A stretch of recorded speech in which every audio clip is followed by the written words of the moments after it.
नमस्कार दोस्तों, 20 दिसंबर 2021 के daily the Hindu editorial discussion में आपका स्वागत है। देखिए, वैसे तो आज बहुत से आर्टिकल्स छपे हैं, लेकिन कुछ आर्टिकल्स रिपीटेड हैं। अभी पहला जो आर्टिकल है वो है अपोजिशंस यूनिटी प्रोजेक्ट। तो भैया बीजेपी के अगेंस्ट बाकी पॉलिटिकल पार्टी के क्या चांसेस हैं? तो भाई पूरी तरीके से पॉलिटिकल आर्टिकल है, इसलिए मैं यहाँ पे इसको स्किप कर रहा हूँ। एक और आर्टिकल है ईरान न्यूक्लियर टॉक्स को लेके। ये पर्टिकुलर आर्टिकल मैं एक अलग वीडियो में कवर करने की कोशिश करूंगा। अच्छा आर्टिकल है, कुछ अच्छी इंफॉर्मेशन है, तो I will discuss in a separate video. दो आर्टिकल्स जिनके बारे में पहले बात कर चुका हूं। रिसेंटली सुप्रीम कोर्ट ने जो पैरेलल इंक्वायरी इंस्टीट्यूट की गई थी वेस्ट बंगाल की सरकार के द्वारा, जिसके हेड थे जस्टिस मदन बी लोकर, जो कि फॉर्मर सुप्रीम कोर्ट जज है, इस पर्टिकुलर कमीशन को रद्द कर दिया सुप्रीम कोर्ट में। इसके बारे में मैं ऑलरेडी यहां पे बातचीत कर चुका हूं, दोबारा से बात करने की जरूरत नहीं है। और जो कैबिनेट ने अभी डिसीजन लिया है कि भाई 18 साल से 21 साल की जाएगी लड़कियों की शादी की एज, इसके ऊपर फिर से यहां पे पॉलिटिक्स शुरू हो गई। सोचिए, ये तो एक प्रोग्रेसिव स्टेप है ना। लड़कियों की शादी की उम्र आप 18 से 21 साल कर रहे हो, लड़कियों को ज्यादा पढ़ने का मौका मिलेगा, ठीक है ना, उनकी बॉडी ज्यादा डेवलप हो जाएगी शादी होने से पहले। हालांकि शादी तो 18 साल से कम की लड़कियों की भी होती है आज की डेट में, हम सबको पता है, लेकिन कम से कम एक लीगल बैकिंग तो होगी ना। ओवरऑल लड़कियों को फाइनेंशियली ऑटोनॉमस होने का समय ज्यादा मिलेगा। लेकिन यहाँ पे उस चीज से भी लोगों को प्रॉब्लम है, तो थोड़ी बहुत पॉलिटिक्स शुरू हो गई। न्यूज में आपको पहले बता चुका हूं, तो that's why I am not discussing it again. तीन जो आर्टिकल्स मैं आपके साथ डिस्कस करने वाला हूं, क्या इंडिया एक टेक्नोलॉजिकल लीडर बन सकता है, इसके बारे में हम लोग यहाँ पे बात करेंगे। एक बहुत अच्छा आर्टिकल है, डिटेल में डिस्कस करूंगा।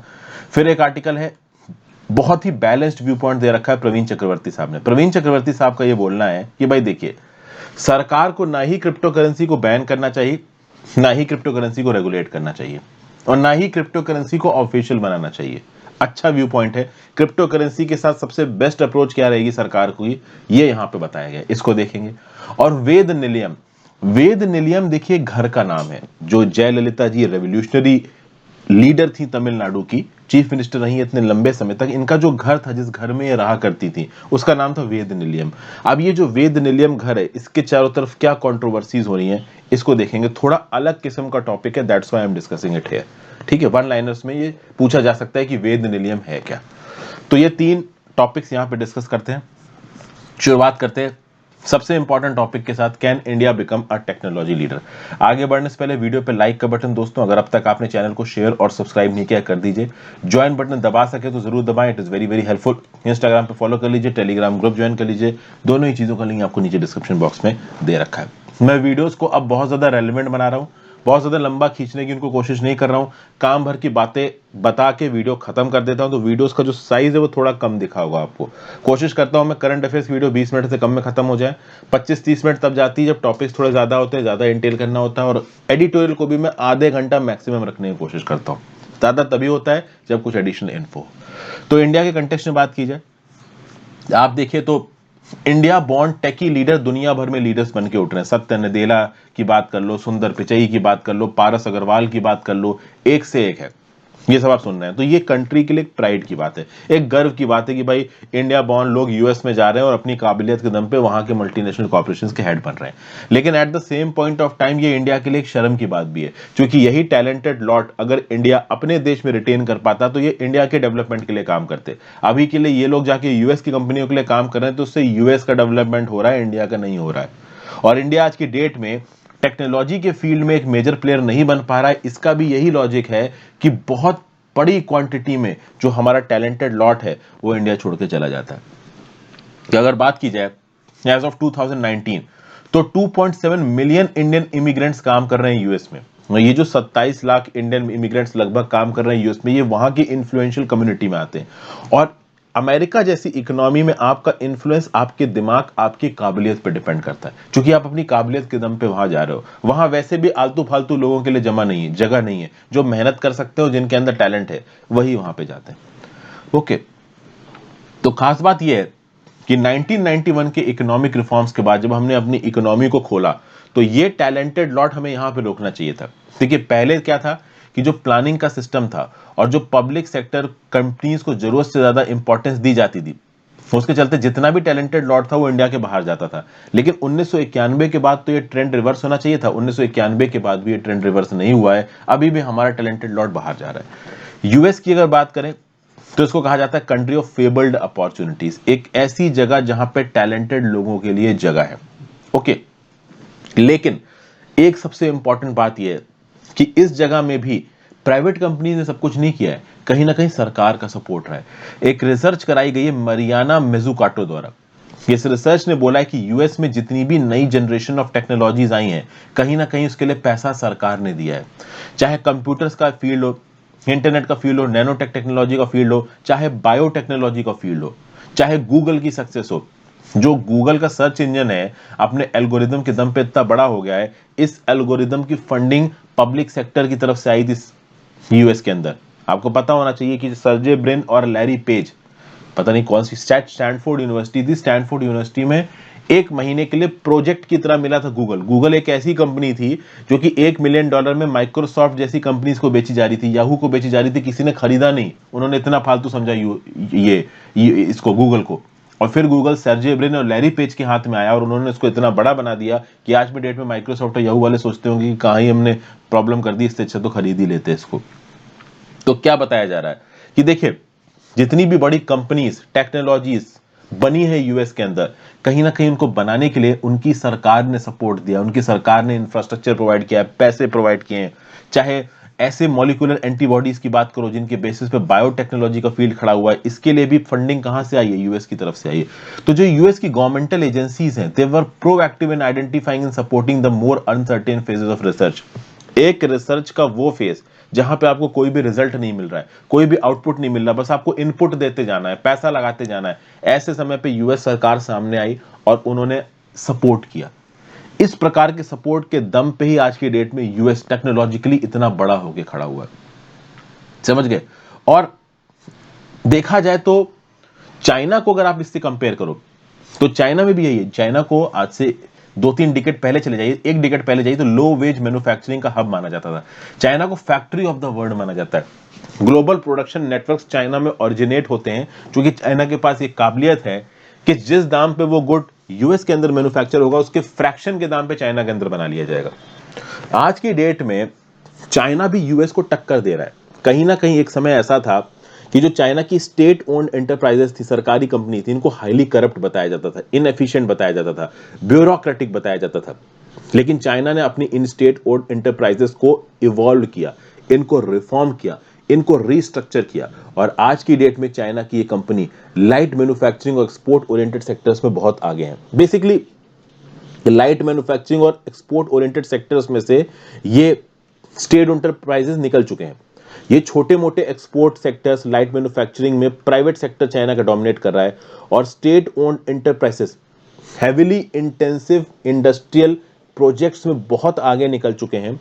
और इसकी वजह है चाइना की सरकार।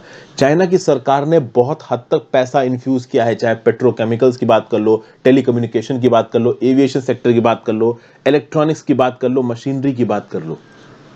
तो अभी तक इस आर्टिकल में क्या बताया गया है, अगर एक लाइन में आप समझे, यह बताया जा रहा है कि यूएस आज की डेट में टेक्नोलॉजिकल जाइंट बन के खड़ा है, रिसर्च एंड डेवलपमेंट का हब बन के खड़ा है और उसको टक्कर दे रहा है चाइना। ये इतना ऊपर कैसे पहुंचे हैं? ये इतना ऊपर ऐसे पहुंचे हैं क्योंकि इनकी सरकारों ने पैसे के फॉर्म में, इंफ्रास्ट्रक्चर के फॉर्म में इनकी इंडस्ट्री को मदद की है। इंडिया की बात की जाए तो इंडिया में शुरुआत तो बड़ी जोरदार हुई थी। मैंने भी आपको रमेश सिंह में पढ़ाया है, जब हमने प्लानिंग और इंडस्ट्रियलाइजेशन की शुरुआत की 1950s में, पब्लिक सेक्टर फंडिंग की बात की, लेटेस्ट टेक्नोलॉजी के थ्रू स्पेस और एटॉमिक रिसर्च को आगे बढ़ाने की बात की, इंडियन इंस्टीट्यूट ऑफ टेक्नोलॉजी को सेटअप किया, उस समय पे जो प्लान हमने बनाए थे वर्ल्ड क्लास प्लान थे। प्रॉब्लम यह है कि बस वो इंप्लीमेंट नहीं हो पाया उस लेवल पे। समझ गए? इंडिया की बात की जाए तो इंडिया में प्रोग्रेस के रास्ते में बहुत रोड़ा है।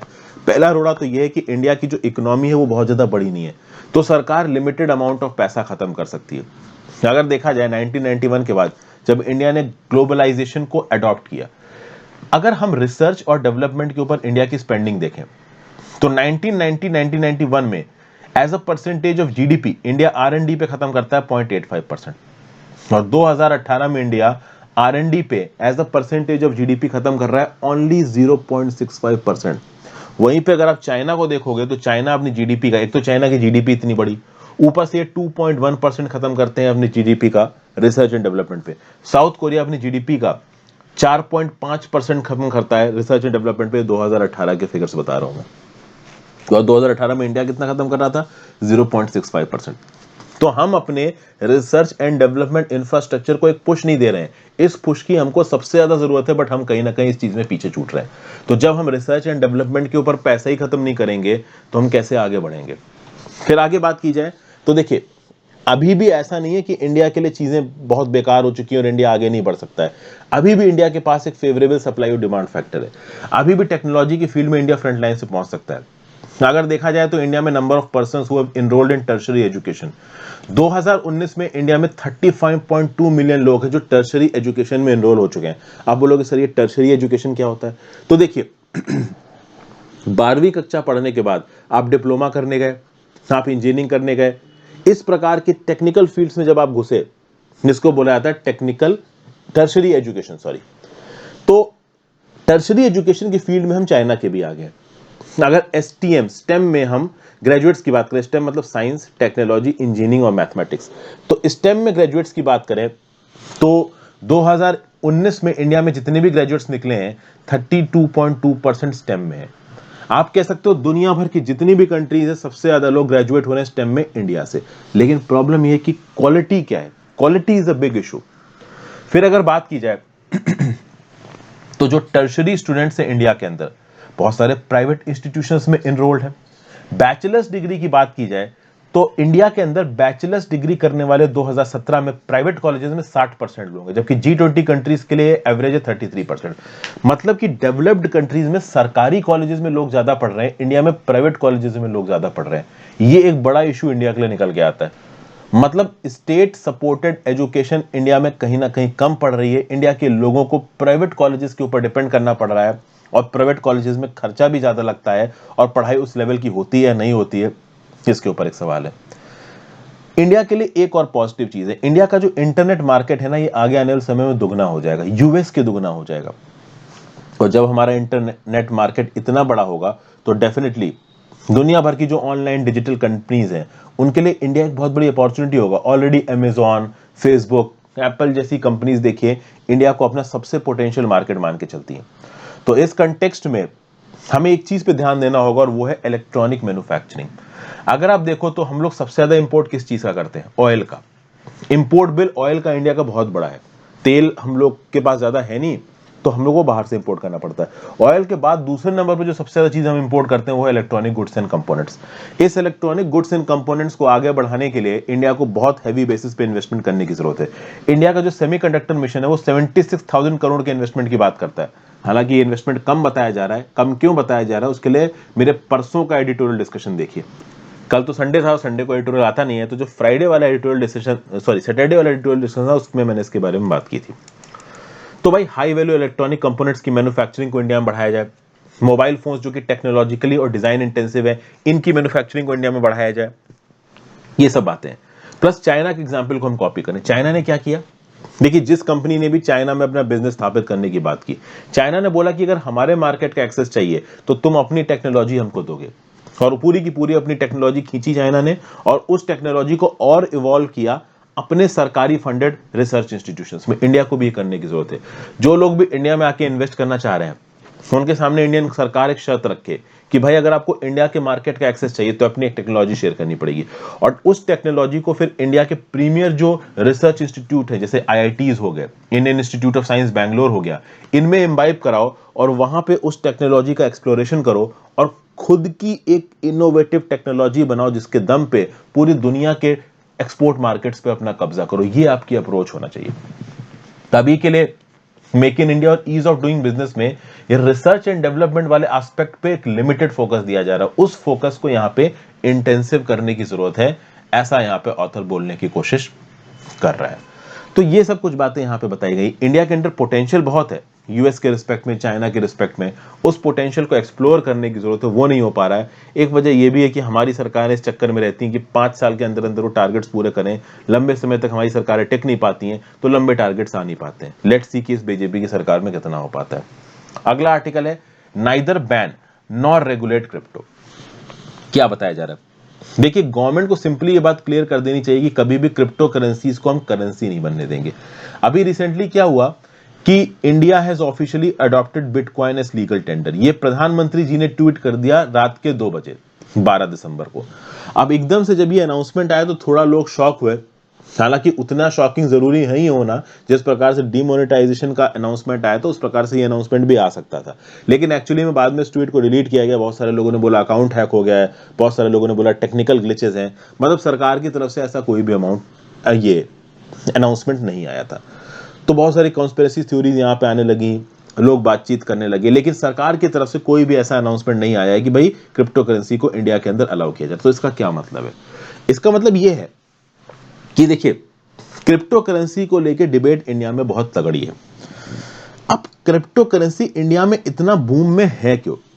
देखिए, 15 मिलियन इंडियंस, लगभग 1.5 करोड़ इंडियंस इंडिया के अंदर क्रिप्टो करेंसी में इन्वेस्ट कर रहे हैं, अपना पैसा क्रिप्टो करेंसी में लगा रहे हैं।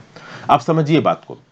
ऑथर यहां पे बोल रहा है कि मानो मैंने एक पेंटिंग बनाई और मैंने उस पेंटिंग को बेचा, बेचने में मैंने क्रिप्टो करेंसी एक्सेप्ट की।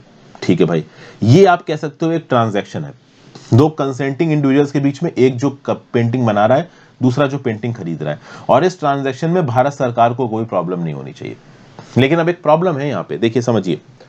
मान लो आप कॉफी खरीदते हो, कॉफी शॉप वाला कॉफी बेचता है, किसी ने कॉफी खरीदी, जिसने कॉफी खरीदी वो अगर क्रिप्टो करेंसी में पेमेंट करता है, तो कॉफी शॉप वाला क्रिप्टो करेंसी में पेमेंट कब लेगा? वो तब क्रिप्टो करेंसी में पेमेंट लेगा जब उसको पता होगा कि कॉफी के सीड्स और बीन्स खरीदने के लिए वो फार्मर को क्रिप्टो करेंसी में पे कर सके, फार्मर कॉफी को उगाने के लिए फर्टिलाइजर खरीदने के लिए क्रिप्टो करेंसी में पे कर सके। तो लॉजिक यहां पे ऑथर ये दे रहा है कि ये जो 1.5 करोड़ इंडियंस क्रिप्टो करेंसी इस्तेमाल कर रहे हैं, ये इस उम्मीद से इस्तेमाल कर रहे हैं कि आगे आने वाले समय में रुपए की तरह क्रिप्टो करेंसी को भी एक लीगल टेंडर बना दिया जाएगा। मतलब आगे आने वाले समय में क्रिप्टो करेंसी को भी एक करेंसी की तरह इस्तेमाल किया जाएगा। और करेंसी में सोसाइटी का ट्रस्ट होता है, सोशल ट्रस्ट, समझते हो ना? देखिए, आपकी जेब में अगर आज की डेट में पैसा है, नोट है, तो आपको ये मालूम है कि आप बाहर निकलोगे, आपको खाना मिल जाएगा, आप सामान खरीद सकते हो, आप घर किराए पे ले सकते हो, कार खरीद सकते हो, अगर आपके पास पैसा है तो, ये आपको पता है। लेकिन कल की डेट में मान लो अगर आपके पास बिटकॉइन है या इथीरियम है, तो इन करेंसीज के बेसिस पे आप बिना किसी डर के, बिना किसी रिस्ट्रिक्शन से मार्केट से जाके सामान खरीद सकते हो। क्या इस बात की एश्योरिटी है आपको? ये एश्योरिटी यहां पे नहीं है। बहुत सारे लोग जो इस समय क्रिप्टो करेंसी में ट्रेड कर रहे हैं, उनको ऐसा लग रहा है कि आगे आने वाले समय में क्रिप्टो करेंसी, बिटकॉइन वगैरह एक लीगल टेंडर बन जाएंगे, और जब ये लीगल टेंडर बन जाएंगे तब हम इस क्रिप्टो करेंसी का इस्तेमाल कर पाएंगे। लेकिन ये उम्मीद बड़ी खतरनाक है, और सरकार ओवरऑल इन 15 मिलियन की सोच के हिसाब से नहीं चल सकती है। देखिए, सोशल मीडिया के जो मेकर्स हैं, अगर हम उनके ऊपर पूरी तरीके से डिपेंड कर जाएं तो सोसाइटी में कितनी प्रॉब्लम हो सकती है आपको पता है। सोशल मीडिया पे कितनी फेक न्यूज सर्कुलेट होती है, एक गलत पोस्टर के आधार पर कम्युनल दंगे छिड़ जाते हैं। तो इससे क्या पता चलता है? इससे पता चलता है कि अगर हम सोशल मीडिया कंपनी के ऊपर अपना ट्रस्ट ले आए तो हम जिंदगी बर्बादी हो जाए हमारी। कल की डेट में आए दिन हमको दंगे ही देखने को मिले। उसी प्रकार से क्रिप्टो करेंसी की बात हो रही। हम क्रिप्टो करेंसी के ऊपर पूरी तरीके से बैंक नहीं कर सकते। सरकार को बिल्कुल क्लियर कर देना चाहिए जनता को कि भाई क्रिप्टो करेंसी कभी भी लीगल टेंडर नहीं बनेगा। जिस दिन लोगों को ये क्लियर हो जाएगा कि क्रिप्टो करेंसी, बिटकॉइन कभी भी लीगल टेंडर नहीं बनेगा, तो लोगों का सोशल ट्रस्ट भी क्रिप्टो करेंसी पर से हट जाएगा। धीरे धीरे लोग क्रिप्टो करेंसी इस्तेमाल करना बंद कर देंगे। अभी के लोग क्रिप्टो करेंसी इसलिए इस्तेमाल कर रहे हैं क्योंकि उनको ऐसा लगता है कि crypto currency is the future. आगे आने वाले समय में कभी ना कभी क्रिप्टो करेंसी रेगुलेट हो जाएगी, लीगलाइज हो जाएगी। एक लॉजिक यहाँ और बताया जा रहा है, आरबीआई ने जब क्रिप्टो करेंसी को बैन कर दिया ना, तो सुप्रीम कोर्ट ने इस बैन को रोक दिया। तब और लोगों को लग गया कि भाई सुप्रीम कोर्ट यहाँ पे क्रिप्टो करेंसी के फेवर में, तो क्रिप्टो करेंसी को तो आगे आने वाले समय में लीगल टेंडर बनना ही है। तो ये जो सोच है लोगों की, कल की डेट में जैसे रुपए की वैल्यू है, लीगल टेंडर है रुपया, वैसे क्रिप्टो करेंसी भी लीगल टेंडर बन जाएगा। ये सोच तो पहली बात लोगों के दिल से हटा दो, ये बहुत ज्यादा जरूरी है। दूसरा, बहुत सारा एक ऐसा तबका है जो बोल रहा है कि क्रिप्टो करेंसी को रेगुलेट करो। ये रेगुलेशन गड़बड़ है। क्रिप्टो करेंसी का रेगुलेशन कभी भी नहीं होना चाहिए। ये एक बहुत फुलिश मूव होगा, क्योंकि देखिए क्रिप्टो करेंसी पूरी दुनिया में सर्कुलेट कर रही है। एक बिटकॉइन जो आज इंडिया के इन्वेस्टर के पास है, कल की डेट में यूएस के इन्वेस्टर के पास भी हो सकता है। आप रेगुलेट उस करेंसी को कर सकते हो जिसका इशू आपके हाथ में है। इंडियन रुपीस को इशू करती है भारत सरकार, तो इस कंटेक्स्ट में इंडियन रुपीस को भारत सरकार रेगुलेट कर सकती है, बट क्रिप्टो करेंसी को रेगुलेट नहीं कर सकती है। याद करिए, मोहम्मद बिन तुगलक ने टोकन करेंसी का सिद्धांत निकाला था, और वो टोकन करेंसी का सिद्धांत मोहम्मद बिन तुगलक का फ्लॉप हो गया था।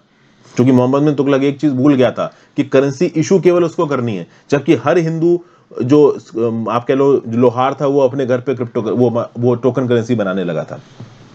तो इसीलिए यहां पे बताया जा रहा है कि भाई ये जो रेगुलेशन का बात है क्रिप्टो करेंसी का, ये रेगुलेशन नहीं हो सकता, बहुत प्रॉब्लम से क्रिप्टो करेंसी के रेगुलेशन में। इसीलिए ऑथर यहां पे लास्ट में एक एडवाइस दे रहा है, ना क्रिप्टो करेंसी को बैन करो, ना क्रिप्टो करेंसी को रेगुलेट करो, और ना ही क्रिप्टो करेंसी को लीगलाइज करो। धीरे धीरे करके आप जनता के अंदर ये भरोसा डालो कि हम कभी भी क्रिप्टो करेंसी को लीगल टेंडर नहीं बनाएंगे। जिस दिन लोगों को कंफर्म हो गया कि लीगल टेंडर नहीं बनेगी क्रिप्टो करेंसी, और कल की डेट में क्रिप्टो करेंसी के दाम गिरते हैं और ओवरऑल कुछ लोगों को नुकसान हुआ, ऑटोमेटिकली लोग क्रिप्टो करेंसी इस्तेमाल करना बंद कर देंगे। अभी तो क्रिप्टो करेंसी का बूम इसलिए आ रहा है क्योंकि लोगों को लग रहा है यार क्रिप्टो करेंसी के दाम बढ़ रहे हैं, हमेशा बढ़ते रहेंगे, तो लोग इन्वेस्ट कर रहे हैं। जिस दिन इन लोगों को पता चला, एक भी शॉक आया क्रिप्टो करेंसी के मार्केट में, अगर मार्केट बैठ गया और सरकार की तरफ से कोई मदद नहीं आई, उसी दिन लोगों का पूरा जो सोशल ट्रस्ट है क्रिप्टो करेंसी के अंदर से वो चला जाएगा, लोग खुद ही क्रिप्टो करेंसी इस्तेमाल करना बंद कर देंगे। At the same point of time author ये भी बोल रहा है कि इस क्रिप्टो करेंसी में ये जो ब्लॉकचेन टेक्नोलॉजी है इसके इस्तेमाल को प्रमोट करने की जरूरत है। और आज का article the fight for Veda Nilayam, actually में जयललिता जी का घर था ये वेद निलयम, और इसके लिए एक पॉलिटिकल फाइट हो रही है। जो AIADMK पॉलिटिकल पार्टी थी आपकी जयललिता जी की, इस AIADMK के जो पार्टी होल्डर्स हैं उन्होंने बोला था कि इस घर को एक्वायर कर लो, इसको एक मेमोरियल में बदल दो। लेकिन 24 नवंबर को मद्रास हाईकोर्ट ने डिसीजन दिया कि नहीं भाई, आप मेमोरियल में इस घर को नहीं बदल सकते। मेमोरियल में इस घर को बदलना, मतलब इस घर को मेमोरियल में बदलना, this does not serves a public purpose. तो इस बेसिस पे जो नेफ्यू और नीस थे आपके जयललिता जी के, जिसका नाम था जे दीपा और जे दीपक, इनको 10 दिसंबर को जयललिता जी के घर की चाबी दे दी गई कि तुम लोग भाई इस घर को देखो। ठीक है भाई, ये जो जय दीपा और जय दीपक हैं, ये जयललिता जी के नेफ्यू और नीस हैं।